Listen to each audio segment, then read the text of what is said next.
सनातन के सबसे प्राचीन और ऐतिहासिक ग्रंथों में से एक है रामायण। इसी रामायण काल की सबसे बड़ी अनहोनी या दुर्घटना थी सीता का अपहरण।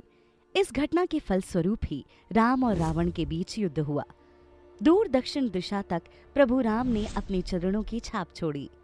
वनवास के बाद ये बात तब की है जब राम, लक्ष्मण और सीता वनवास के समय वन में विचरण करते हुए पंचवटी तक आ गए थे। पंचवटी जैसे सुंदर स्थल को देखकर श्री राम सीता मैया से बोले, सीते, ये वन अत्यंत सुंदर है, अब हम कुछ समय यहीं व्यतीत करेंगे। उन्होंने तुरंत लक्ष्मण को वहां कुटिया बनाने का आदेश दिया। लक्ष्मण ने अत्यंत सुंदर कुटिया बना दी। सीता ने उस कुटिया को पुष्प और लताओं से सजा दिया। कुटिया का इतना सुंदर स्वरूप देखकर सीता बोली, कितना सुंदर वन है और कितना सुंदर स्थल। पास में बहती गोदावरी नदी, मेरा मन तो यहाँ रम गया है। कुछ दिनों बाद वहां भ्रमण करते हुए एक राक्षस कन्या शूर्पणखा आई। वो रावण की बहन थी। वन में घूमते हुए उसे राम दिखाई दिए। उसने इतने सुंदर पुरुष को पहले कभी नहीं देखा था। वो मन ही मन सोची, इतने गौर वर्ण और सुंदर पुरुष को मैंने आज तक अपने जीवन में नहीं देखा। मेरा मन तो इस पर मोहित हो गया है। इस मानव को मैं पाकर रहूंगी। ये कहकर शूर्पणखा रूप बदलकर अत्यंत सुंदर कन्या में बदल गई और राम के पास आकर बोली, आप कितने सुंदर हैं। आपके शरीर सौष्ठव पर मैं मर मिटी हूँ। क्या आप मुझसे विवाह करेंगे? ये सुनकर राम मुस्कुराने लगे और बोले, हे सुंदरी, मैं विवाहित हूँ। मेरी पत्नी भी यहीं मेरे साथ है। मैं आपके प्रस्ताव को स्वीकार नहीं कर सकता। शूर्पणखा ये सुनकर अत्यंत उदास हो गई। राम ने भी ठिठोली करते हुए उससे कहा, तुम चाहो तो मेरे भाई लक्ष्मण के साथ प्रणय निवेदन कर सकती हो। वो भी सुंदर है, गौर वर्ण है। राम के कहे अनुसार शूर्पणखा ने अपने विवाह प्रस्ताव को लेकर लक्ष्मण जी के पास गई और बोली, हे नरश्रेष्ठ, कौन है आप? इस वन में क्या कर रहे हैं? मैं आपके ऊपर मोहित हो गई हूँ, मुझसे विवाह कर लो। ये सुनकर लक्ष्मण जोर जोर से हंसने लगे और बोले, अरे कौन हो तुम जो मुझ पर मोहित हो रही हो?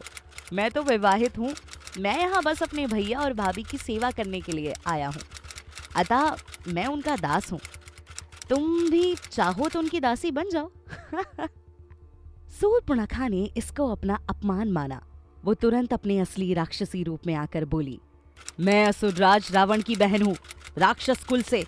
तुमने मेरा अपमान किया उस साधारण नारी के लिए, उसको तो मैं नहीं छोड़ूंगी। ये कहते हुए उसने सीधा माता सीता पर हमला करते हुए कहा, मैं इस नारी को मार डालूंगी। उसके बाद तो तेरे भैया मुझसे विवाह कर लेंगे ना, फिर तुम मेरे दास बनना। लक्ष्मण को अत्यंत क्रोध आ गया। उन्होंने तुरंत शूर्पणखा पर प्रहार कर दिया, जिससे उसकी नाक कट गई और वो कुरूप हो गई। शूर्पणखा जोर जोर से रोती हुई बोली, अभी तो मैं जा रही हूं, किंतु ये प्रहार तुम तीनों पर भारी पड़ेगा। उसने लंका लौटकर अपने भाइयों भाई खर और दूषण को सब बताया।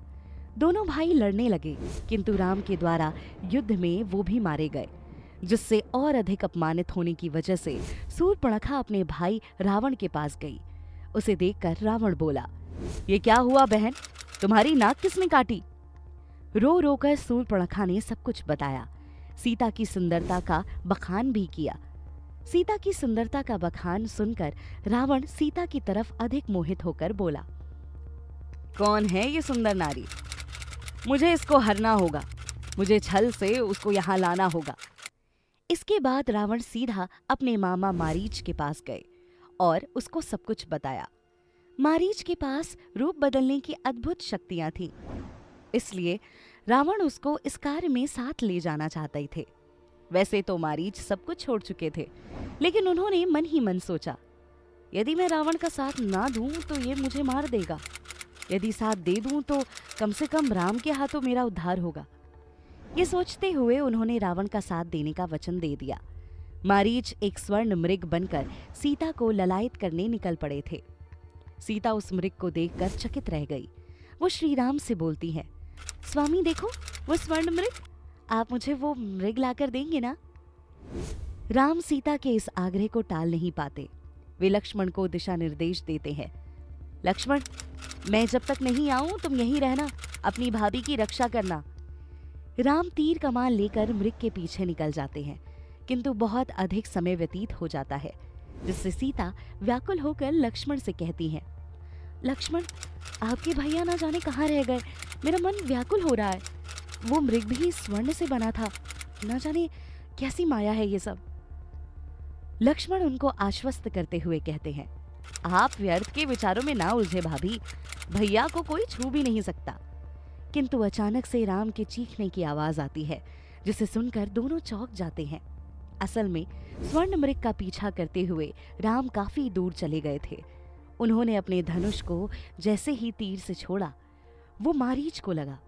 वो अपने वास्तविक रूप में आ गया और राम की आवाज लगाकर चिल्लाने लगा। इस कराहती हुई आवाज को सुनकर ही और अधिक सीता जी व्याकुल होने लगी। सीता कहती हैं, लक्ष्मण, मेरा आदेश है, तुम अभी के अभी वन में जाकर राम के पास जाओ और उनको वापस यहाँ लेकर आओ। लक्ष्मण अपनी भाभी के आदेश की अवहेलना नहीं कर सकते थे। उन्होंने कुटिया के चारों तरफ एक रेखा खींचते हुए कहा, भाभी, आपके कहने पर मैं आज पहली बार भैया के आदेश की अवहेलना कर रहा हूँ। मेरा निवेदन है कि इस रेखा के बाहर आप अपने चरण ना रखें। ये मेरे द्वारा खींची गई मायावी लक्ष्मण रेखा है, इसको कोई लाग नहीं सकता। ये कहकर लक्ष्मण वहां से चला गया। लक्ष्मण के जाते ही रावण सीता का हरण करने के लिए कुटिया के पास पहुंच गया, परंतु जैसे ही उसने कुटिया में प्रवेश करना चाहा, लक्ष्मण द्वारा खींची गई लक्ष्मण रेखा के कारण वो भीतर प्रवेश नहीं कर पाया। उसने एक योजना बनाकर तुरंत भिक्षुक का रूप धरा और कुटिया के बाहर आकर खड़ा हो गया। सीता दान देने के लिए बाहर आई, किंतु उन्होंने लक्ष्मण रेखा नहीं लांघी। ये देखकर रावण ने क्रोधित होने का नाटक किया और बोला, सन्यासी को कोई ऐसे दान देता है?